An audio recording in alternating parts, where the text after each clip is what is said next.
Students, आज की video में हम लोग डिस्कस करेंगे इंपॉर्टेंस ऑफ इंडेक्स नंबर, या इसको हम लोग बोलते हैं यूजेस ऑफ इंडेक्स नंबर, या फिर यूटिलिटी ऑफ इंडेक्स नंबर। मतलब या तो यूजेस ऑफ इंडेक्स नंबर के नाम से भी आप लोग के एग्जामिनेशन में क्वेश्चन आ सकता है, या फिर इंपॉर्टेंस ऑफ इंडेक्स नंबर करके भी क्वेश्चन आ सकता है। ठीक है, तो हम लोग एक एक करके देखेंगे आखिरकार इंडेक्स नंबर का क्या क्या इंपॉर्टेंस है। एक एक पॉइंट हम लोग डिटेल में समझेंगे। सबसे पहला इंपॉर्टेंस क्या है, इंडेक्स नंबर जो है वो वैल्यू, मनी की वैल्यू को मेजरमेंट करने के लिए उपयोग में लाया जाता है। यानी इसका बहुत बड़ा जो रोल है, बहुत बड़ा इसका इंपॉर्टेंस है किसमें, तो मनी की वैल्यू को मेजर करने में। जैसा हम लोगों ने अभी तक इंडेक्स नंबर देखा, क्यों बनाया जाता है, क्या पर्पस है, तो सबसे जो एक प्राइमरी पर्पस हम लोगों ने देखा, क्या देखा कि मनी की वैल्यू को मेजर करने के लिए कि एक पास्ट पीरियड ऑफ टाइम के कंपैरिजन में करंट में मनी की वैल्यू इंक्रीज हुई है या फिर डिक्रीज हुई है। इसी चीज को जानने के लिए तो हम लोग इंडेक्स नंबर प्रिपेयर करते हैं। तो यहाँ पे बोल रहा है index number are used to measure changes in the value of money और the price level from time to time. यानी इंडेक्स नंबर का यूज किस लिए होता है, ताकि मनी की वैल्यू में क्या चेंजेस आए हैं या फिर प्राइस लेवल में डिफरेंट पीरियड ऑफ टाइम में, मतलब एक पीरियड ऑफ टाइम जो पास्ट में है उसके कंपैरिजन में करंट पीरियड ऑफ टाइम के दौरान में क्या चेंजेस आए हैं मनी के वैल्यू में या फिर जनरल प्राइस लेवल में। इसी को जानने के लिए हम लोग इंडेक्स नंबर प्रिपेयर करते हैं। Changes in the price level generally influence production and employment of the country as well as various section of society. जो प्राइस लेवल में चेंजेस होता है गुड्स एंड सर्विसेज के, जो मनी के वैल्यू में चेंजेस होता है, वो प्रोडक्शन को भी इफेक्ट करता है, एम्प्लॉयमेंट को भी इफेक्ट करता है, और हमारे जो सोसाइटी में जो डिफरेंट क्लास ऑफ पीपल हैं, चाहे वो कंज्यूमर क्लास हो, चाहे अदर जो भी क्लास हो, उनको भी बहुत ही ज़्यादा इफेक्ट करता है। तो इसलिए हमेशा ये बहुत ज़रूरी हो जाता है जानना कि आखिरकार मनी के वैल्यू में क्या चेंजेस आए हैं। आखिरकार अगर मनी की वैल्यू डाउन हुई है, मतलब प्राइस लेवल इंक्रीज हुआ है, दैट मीन्स वो इन्फ्लेशन का साइन है। और अगर इकोनॉमी में इन्फ्लेशन आया है तो गवर्नमेंट के लिए बहुत ज़रूरी चीज़ हो जाता है कि उसके लिए करेक्टिव मेजर्स क्या करना, अप्लाई करना, ताकि इन्फ्लेशन क्या हो सके, इकोनॉमी में कंट्रोल हो सके। तो इसके लिए बहुत ज़रूरी हो जाता है इंडेक्स नंबर प्रिपेयर करके जानना कि मनी की वैल्यू अभी क्या है और जनरल प्राइस लेवल की क्या पोजीशन है। ये जानकारी हमें मिलती है किससे, तो ये जानकारी मिलती है इंडेक्स नंबर बनाने से। तो पहला जो इंपॉर्टेंस है वो समझ में आ गया। क्या होता है इससे, तो मनी की जो वैल्यू है उसके मेजरमेंट में ये बहुत बड़ा रोल प्ले करता है। सेकंड है changing in cost of living. Index number बनाने से जब हमको ये पता चलेगा कि आखिरकार मनी की वैल्यू डाउन हुई है या फिर मनी की वैल्यू बढ़ी है, मतलब प्राइस गुड्स एंड सर्विसेज के बढ़े हैं पास्ट पीरियड के कंपैरिजन में या फिर घटे हैं, तो क्लियर सी चीजें एक हमको पता चल जाएगी ना कि कॉस्ट ऑफ लिविंग जो है वो लोगों का पहले से क्या हुआ है, बढ़ा है या फिर घटा है। अगर जनरल प्राइस लेवल इंक्रीज हुआ रहेगा, मतलब हमको पहले से ज्यादा पेड करना पड़ रहा है किसी भी गुड्स एंड सर्विस को क्या करने के लिए, परचेज करने के लिए। यानी जो हमारा रहन सहन है, जो हमारा कॉस्ट ऑफ लिविंग है, वो पहले के कंपैरिजन में क्या हुआ है, ज्यादा, और हमारा जो लाइफस्टाइल है, जो हमारा कॉस्ट ऑफ लिविंग है, वो खर्चीला हो गया है। यानी कंट्री में लोगों के कॉस्ट ऑफ लिविंग लेवल को जानने के लिए कि पहले से ज्यादा उनका लिविंग कॉस्ट जो है बढ़ा है या फिर कम हुआ है, इसको मेजर करने के लिए भी इंडेक्स नंबर बनाना बहुत ही जरूरी हो जाता है। यहां पे बोल रहा है index number highlights changes in the cost of living in the country. यानी कॉस्ट ऑफ लिविंग में किसी देश में क्या चेंजेस आए हैं, क्या कॉस्ट ऑफ लिविंग इंक्रीज हुआ या फिर डिक्रीज हुआ है, ये चीज जानने के लिए भी इंडेक्स नंबर प्रिपेयर करना बहुत ही जरूरी हो जाता है। They indicate whether the cost of living of the people is rising और falling on the basis of this information. मतलब जब पता हमें चलता है कि जो भी कॉस्ट ऑफ लिविंग है वो बढ़ा है या फिर घटा है, तो इस इंफॉर्मेशन के बेसिस पे हम क्या करते हैं, वर्कर्स के जो वेजेज होते हैं वो हम एडजस्ट करते हैं। अगर ज़्यादा खर्चीला हो गया, मतलब कॉस्ट ऑफ लिविंग उनका बढ़ गया है, डेट मीन्स वेजेस जो है, मतलब वर्कर्स जो है वो अपने वेजेस को क्या करेंगे, उस हिसाब से एडजस्ट करेंगे, ताकि इकोनॉमी में जो इन्फ्लेशन आया है या फिर और आने वाला है उस हिसाब से वो क्या कर सके, खुद को सरवाइव कर सके इकोनॉमी में। कॉस्ट ऑफ लिविंग जब पता चलेगा, मतलब कॉस्ट ऑफ लिविंग पहले से बढ़ गया, चीजें क्या हो रही हैं, पहले से महंगी हो गई हैं, हमें कोई भी गुड्स और सर्विसेज परचेज करने के लिए ज्यादा पैसा खर्च करना पड़ रहा है, तो जो वेज अर्नर्स हैं उस हिसाब से प्लान करेंगे। तो कॉस्ट ऑफ लिविंग स्टैंडर्ड पता करने के लिए कि कॉस्ट ऑफ लिविंग बढ़ी है या घटी है, इसमें भी बहुत बड़ा रोल होता है किसका, इंडेक्स नंबर का, क्योंकि इससे वेज अर्नर्स को पता चलता है कि उनको किस तरीके से अपने वेजेस को क्या करना है, एडजस्ट करना है, ताकि जो भी इन्फ्लेनेटरी प्रेशर है वो उस हिसाब से उसको झेल सके। अगला क्या है, प्रोडक्शन। मतलब क्लियर सी बात है, अब जैसे एग्रीकल्चर सेक्टर हो गया और इंडस्ट्रियल सेक्टर हो गया, तो गवर्नमेंट को ये जानना है कि आखिरकार इंडस्ट्रियल सेक्टर के कंपैरिजन में जो एग्रीकल्चर सेक्टर है उसमें क्या ग्रोथ हुआ है, दोनों में अगर कंपैरेटिव स्टडी करना है कि आखिरकार एग्रीकल्चर सेक्टर की क्या स्थिति है और उस कंपैरिजन में इंडस्ट्रियल सेक्टर की क्या जो है स्थिति है, यानी कि इकोनॉमी में प्रोडक्शन अगर हमको देखना है कि इंडस्ट्रियल सेक्टर में ज़्यादा प्रोडक्शन हुआ है या फिर एग्रीकल्चर सेक्टर में, दोनों का जब हम कंपैरेटिव स्टडी देखेंगे उसके लिए हम क्या करेंगे, इंडेक्स नंबर बनाएंगे, ताकि एक प्रॉपर कंपैरेटिव क्या मिल सके हमको, जो पोजीशन है दोनों सेक्टर्स की वो हमको पता चल सके, और वो पता चलेगा एग्जैक्ट किससे, इंडेक्स नंबर से। यहाँ पे बोल रहा है index number are also useful in providing information regarding production trends in different sector of economy। हमारी इकोनॉमी में जो डिफरेंट सेक्टर्स हैं, जैसे मान लीजिए एग्रीकल्चर सेक्टर हुआ या इंडस्ट्रियल सेक्टर हुआ, तो जो प्रोडक्शन का ट्रेंड है आखिरकार किस तरीके का प्रोडक्शन हो रहा है, क्या एग्रीकल्चर सेक्टर में इस बार ज्यादा प्रोडक्शन हुआ या फिर इंडस्ट्रियल सेक्टर में ज्यादा प्रोडक्शन हुआ, अगर पहले की कंपैरिजन में एग्रीकल्चर सेक्टर में प्रोडक्शन घट रहा है, इंडस्ट्रियल सेक्टर में बढ़ रहा है, तो हमको एग्रीकल्चर सेक्टर में कुछ ज़्यादा क्या ध्यान देने की ज़रूरत है। तो ये सारा चीज़ जो पता चलता है, ये जो एक तरीके से आईना है डिफरेंट जो इकोनॉमी में जो डिफरेंट सेक्टर्स हैं उनके प्रोडक्शन के बारे में पता करने का जो आईना दिखता है, हमको दिखाई जाता है किसके थ्रू, तो इंडेक्स नंबर के थ्रू। यानी कि जो भी प्रोडक्शन में चेंजेस हुए हैं उनके बारे में पता करने में भी एक बहुत ही महत्वपूर्ण इंपॉर्टेंट रोल प्ले करता है index number. They help in assessing the actual condition of different industries. जो अलग अलग इंडस्ट्रीज हैं उनकी एक्चुअल क्या पोजीशन है, जैसे शुगर इंडस्ट्री है उसकी क्या पोजीशन है, उस कंपैरिजन में आयरन एंड स्टील इंडस्ट्री की क्या पोजीशन है, क्या प्रोडक्शन किस सेक्टर में कितना इंक्रीज हुआ है, कितना डिक्रीज हुआ है, यानी कि जो पोजीशन है उसका एग्जैक्ट इंफॉर्मेशन, एग्जैक्ट कंडीशन पता चल पाता है इंडेक्स नंबर के थ्रू। यानी इंडेक्स नंबर ये कंडीशन को बताने में भी डिफरेंट इंडस्ट्रीज के बहुत इंपॉर्टेंट रोल प्ले करता है। चौथा क्या है, इंपॉर्टेंस इन ट्रेड। ट्रेड में भी बहुत इंपॉर्टेंट रोल प्ले करता है, मतलब प्रीवियस ईयर के कंपैरिजन में इस ईयर में हमने कितना ज़्यादा एक्सपोर्ट किया है या फिर ज़्यादा इंपोर्ट किया है, हमारा एक्सपोर्ट कितना क्या हुआ परसेंट से ग्रोथ हुआ, इंपोर्ट कितना परसेंट से ग्रोथ हुआ, ये सारी चीज़ें पता कैसे चलती है, तो ये सारी चीज़ें हम इंडेक्स नंबर के थ्रू पता करते हैं। यानी कि ट्रेड में जितने तरीके के भी, चाहे वो इंपोर्ट के सेक्टर में हो या फिर एक्सपोर्ट के सेक्टर में हो, इसके बारे में कंपैरेटिव इंफॉर्मेशन में भी इंडेक्स नंबर बहुत ही महत्वपूर्ण रोल प्ले करता है।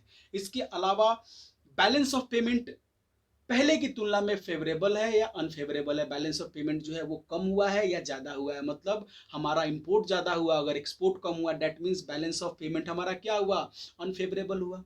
अगर हमारा इंपोर्ट ज़्यादा हो गया, एक्सपोर्ट कम हो गया, डेट मीन्स हमारा बैलेंस ऑफ पेमेंट क्या हो गया, अनफेवरेबल है। यानी कि जब भी एक्सपोर्ट ज़्यादा होगा और इंपोर्ट कम होगा तो बैलेंस ऑफ पेमेंट हमारा क्या हो जाएगा, अनफेवरेबल हो जाएगा। तो ये सारा का सारा चीज़ हमें कैसे पता चलता है कि हमारा बैलेंस ऑफ पेमेंट का क्या पोजीशन है, इंडेक्स नंबर के थ्रू, क्योंकि हमें पता चलता है, कंपैरेटिव स्टडी हम करते हैं, एक्सपोर्ट कितना हुआ अभी प्रीवियस ईयर में कितना हुआ था, इंपोर्ट अभी कितना हुआ प्रीवियस ईयर में कितना हुआ था, उस हिसाब से हम मेजर करते हैं कि बैलेंस ऑफ पेमेंट की क्या पोजीशन है, क्या वो फेवरेबल है या फिर अनफेवरेबल है। तो ट्रेड के सेक्टर में भी बहुत ही इंपॉर्टेंट रोल जो है प्ले करता है इंडेक्स नंबर। उसके अलावा फॉर्मेशन ऑफ इकोनॉमिक पॉलिसी, पांचवा बहुत महत्वपूर्ण रोल है। जैसे मान लीजिए कि इकोनॉमी में जो डिफरेंट सेक्टर्स है, जैसे एग्रीकल्चर सेक्टर हो गया या फिर इंडस्ट्रियल सेक्टर हो गया, इंडेक्स नंबर के थ्रू हमें एग्जैक्ट कंडीशन पता चली।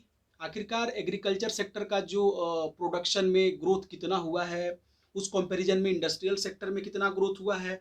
अगर एग्रीकल्चर सेक्टर में ज़्यादा ग्रोथ नहीं हो रहा है तो हम एग्रीकल्चर सेक्टर को क्या करेंगे, ज़्यादा आगे बढ़ाने की दिशा में क्या करेंगे, प्लान फॉर्मुलेट करेंगे, प्लानिंग करेंगे, ताकि एग्रीकल्चर सेक्टर पे ज़्यादा से ज़्यादा हम क्या कर सके, फोकस कर सके, वो सेक्टर आगे बढ़ सके। या फिर जो हमारा इंडस्ट्रियल सेक्टर है उसमें भी हम जो डिफरेंट इंडस्ट्रीज हैं, जैसे मान लीजिए कि कॉटन टेक्सटाइल है या फिर शुगर इंडस्ट्री है, तो हम उसमें भी क्या कर रहे हैं, कॉम्पेरेटिव स्टडी कर रहे हैं इंडेक्स नंबर के थ्रू। आखिरकार कौन सी इंडस्ट्री ज्यादा ग्रोथ कर रही है, दोनों में कॉम्पेरेटिव ग्रोथ किस इंडस्ट्री का ज्यादा है, तो हमें यह पता चलता है किस इंडस्ट्री का कम ग्रोथ है, उस पर ज्यादा हमको क्या करना है, उसको ज्यादा ध्यान देने की जरूरत है, ज्यादा प्लानिंग करने की उस पर जरूरत है।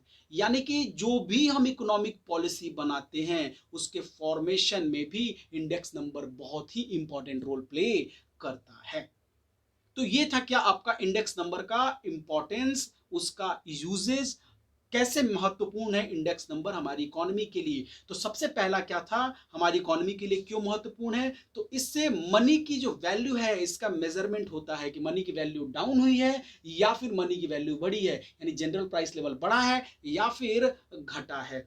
उसके अलावा कॉस्ट ऑफ लिविंग के बारे में भी पता चलता है कि कॉस्ट ऑफ लिविंग पहले की कंपैरिजन में जो है वो ज़्यादा हुई है या फिर कम हुई, यानी लोगों का जो कॉस्ट ऑफ लिविंग है वो बढ़ा है या फिर कम हुआ है। तो उस हिसाब से जो है जो वेज अर्नर्स हैं वो अपने वेजेस को क्या करते हैं, एडजस्ट करते हैं, ताकि जो भी इन्फ्लेशनरी प्रेशर्स है उसको क्या कर सके, वो झेल सके, सरवाइव कर सके उस कंडीशन में।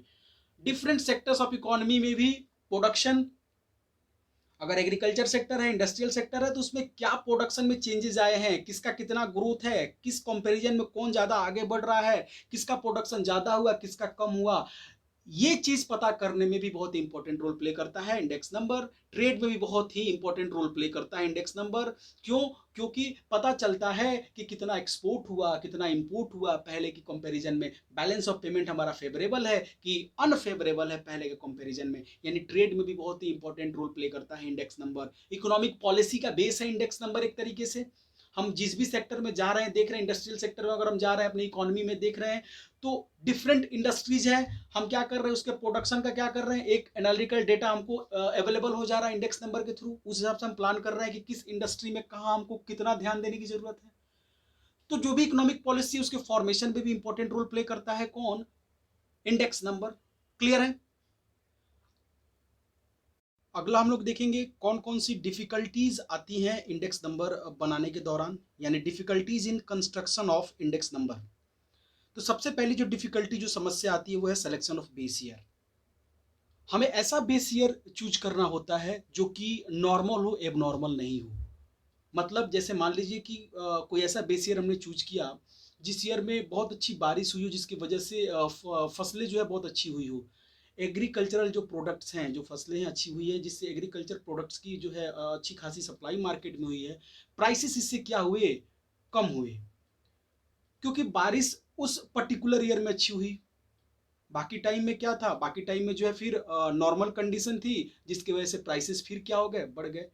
और उस पर्टिकुलर ईयर को हमने बेस ईयर माना जिस ईयर में बारिश जो है अच्छी हुई थी, जिसकी वजह से जो प्राइसेस थे वो नॉर्मल थे। तो जो भी कंपैरिजन उस बेस ईयर से करंट ईयर का होगा, तो कहीं ना कहीं जो एक्चुअल कंपैरिजन होना चाहिए वो नहीं हो पाएगा।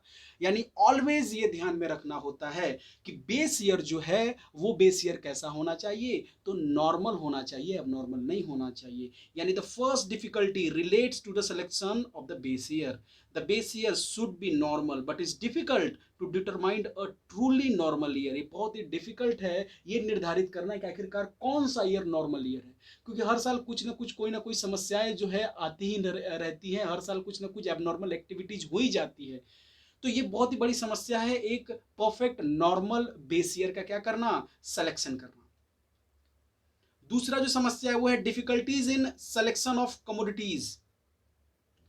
कमोडिटीज के सिलेक्शन में भी बहुत समस्याएं आती हैं। The selection of representative commodities for the index number is another difficulty.